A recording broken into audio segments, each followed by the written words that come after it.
Gimana tips rebahan yang baik buat pria sejati?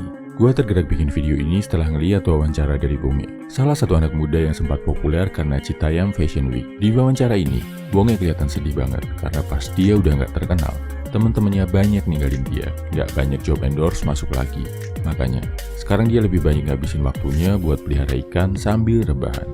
Oke, gue doakan semoga Bonge bisa segera nemu cara gue dapetin banyak job lagi. Dan yang lebih penting, gue mau bahas tentang rebahan bro. Apa peran rebahan dalam hidup seorang pria? Pertama, rebahan itu penting, jangan disepelekan. Istirahat cukup di malam hari 7-8 jam, penting banget buat menjaga kesehatan lo. Tanpa istirahat cukup, otot lo nggak akan tumbuh, hormon testosteron nggak akan stabil. Plus lo akan stres karena hormon kortisol pasti naik kalau lo kurang tidur. Tambahan, rebahan di siang hari atau power nap, tidur siang 30-45 menit, itu bisa ningkatin fokus otak lo jadi lebih prima. Jadi lebih fresh buat mikir seharian. Kalau lo ada waktu buat power nap, buat tidur siang singkat, lakuin bro. Kedua, walau rebahan itu penting, pastikan jangan kebanyakan rebahan. Kenapa? Karena kalau lo kelamaan santai-santai di kasur, lebih dari 8 jam buat tidur malam, atau lebih dari 1 jam saat power nap, lo justru bakal jadi depresi bro. Kamu rebahan, selalu ngerasa ada yang salah dengan hidup mereka. Awalnya ngerasa gampang capek, ngerasa gampang lemes. Wajar, karena badan mereka jadi nggak aktif. Habis itu, ngerasa pikiran berkabut, terus lama-lama merembet jadi depresi. Kalau lo udah ngerasain tanda-tanda ini, paksa diri lo buat bangkit dari kasur. Memang berat, apalagi kalau lo dalam kondisi depresi atau badan lemes.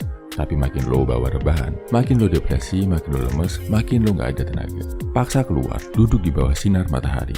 Kalau bisa sambil jalan santai atau malah sekalian sambil olahraga, akan lebih bagus. Ketiga, kalau lo pengen waktu ekstra buat rebahan, yuk manfaatin biar rebahannya lebih produktif dan gak cuma sekedar buang-buang waktu.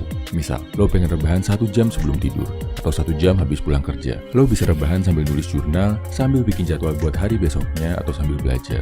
Bisa juga, lo lakuin sambil meditasi, sambil ucapin afirmasi positif ke diri lo. Yang harus dihindari saat kayak gini adalah rebahan sambil main HP, buka medsos, atau main game. Karena ini bisa bikin waktu lo cepet banget habis, tanpa ngelakuin hal yang bermanfaat. Kalaupun harus banget rebahan sambil nonton film, pastikan lo nonton film yang bisa bikin lo tambah pintar. Lakuin ini, rebahan lo pasti lebih berfaedah bro. Keempat, sebagai anak muda, jangan sampai lo mendewa-dewakan rebahan. Pengen bisa dapat duit sambil rebahan, atau pengen bisa hidup santai rebahan seharian. Rebahan itu adalah proses buat mengisi tenaga, bukan tujuan akhir. Banyak orang di sana bro, yang sakit, cuma bisa terbaring lemah di kasur. Impiannya satu, bisa sehat lagi dan bergerak bebas. Lo yang masih dikaruniai kesehatan, jangan sampai merusaknya dengan kebanyakan rebahan. Kesimpulannya, kalau lo bisa pakai dengan tepat, rebahan, power nap bisa jadi senjata yang ampuh buat jadi high value man. Tapi, kalau lo terlena, kebanyakan rebahan bisa menghancurkan hidup lo. Salam high value man, semangat bro.